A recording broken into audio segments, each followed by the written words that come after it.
South Korean President Lee Jae-myung has arrived in Ankara for a two-day official visit to Turkey, beginning with a formal welcoming ceremony at the presidential palace.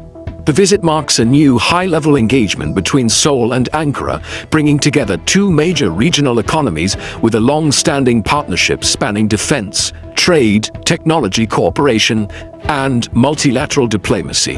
At the palace in Ankara, Turkish President Recep Tayyip Erdogan welcomed President Lee Jae-myung with full state honors.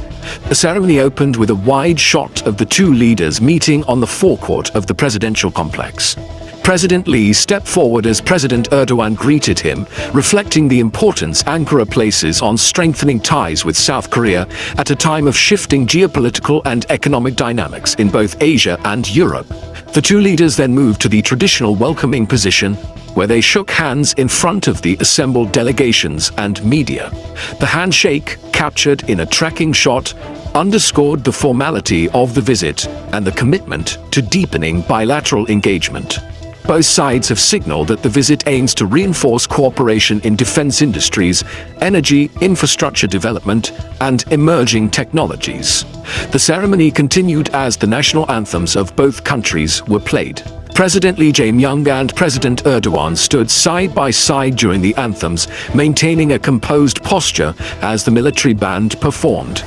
This moment signified the start of the official program, marking the beginning of high-level talks expected to focus on strategic global issues, regional security assessments, and economic collaboration.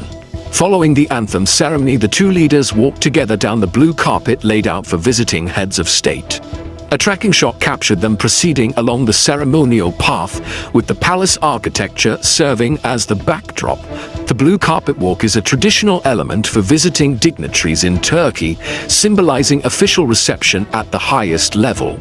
An aerial view later showed both presidents continuing along the carpeted route, emphasizing the scale of the palace grounds and the full protocol accorded to the South Korean delegation. The aerial perspective also highlighted the coordination